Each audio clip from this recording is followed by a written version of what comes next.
સુરેન્દ્રનગર જિલ્લાના મૂળી તાલુકાના સોમાસર ગામમાં અશક્ત અને નિરાધાર લોકો માટે કાર્યરત શ્રી નિર્દોષાનંદજી નિરાંત ઘરને રાહી ફાઉન્ડેશન તરફથી મહત્વપૂર્ણ સહયોગ મળ્યો છે। સંસ્થાના નવનિર્મિત ભવનના ઉદ્ઘાટન પ્રસંગે ફાઉન્ડેશને નિભાવ ખર્ચ માટે 51,000 રૂપિયાનું અનુદાન આપ્યું છે। નિરાંત ઘરના સ્થાપક અને સંચાલક શ્રી નિરૂપાબેન અને તેમની ટીમ આ સંસ્થાનું કુશળતાપૂર્વક સંચાલન કરી રહ્યા છે।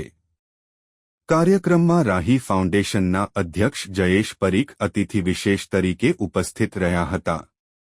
સંસ્થા દ્વારા તેમનું વિશેષ સ્વાગત અને સન્માન કરવામાં આવ્યું હતું। નિરાંત ઘરના સ્થાપક અને સંચાલક શ્રી નિરૂપાબેન અને તેમની ટીમ આ સંસ્થાનું કુશળતાપૂર્વક સંચાલન કરી રહ્યા છે। કાર્યક્રમમાં રાહી ફાઉન્ડેશનના અધ્યક્ષ જયેશ પરીખ અતિથિ વિશેષ તરીકે ઉપસ્થિત રહ્યા હતા। સંસ્થા દ્વારા તેમનું વિશેષ સ્વાગત અને સન્માન કરવામાં આવ્યું હતું। સમારોહમાં રાહી ફાઉન્ડેશન તરફથી નિહારિકા પરીખ અને વિજય દલાલ પણ હાજર રહ્યા હતા। ઉલ્લેખનીય છે કે રાહી ફાઉન્ડેશન છેલ્લા 4 વર્ષથી નિરાંત ઘરને નિયમિત સહયોગ આપી રહ્યું છે। આ સહયોગથી સંસ્થા અશક્ત અને નિરાધાર લોકોની સેવામાં વધુ સારી રીતે કાર્યરત રહી શકશે।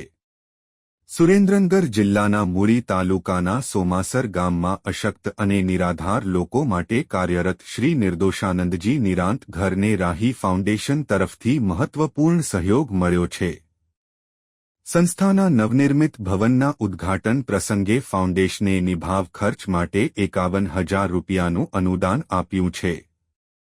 સમારોહમાં રાહી ફાઉન્ડેશન તરફથી નિહારિકા પરીખ અને વિજય દલાલ પણ હાજર રહ્યા હતા। ઉલ્લેખનીય છે કે રાહી ફાઉન્ડેશન છેલ્લા 4 વર્ષથી નિરાંત ઘરને નિયમિત સહયોગ આપી રહ્યું છે। આ સહયોગથી સંસ્થા અશક્ત અને નિરાધાર લોકોની સેવામાં વધુ સારી રીતે કાર્યરત રહી શકશે।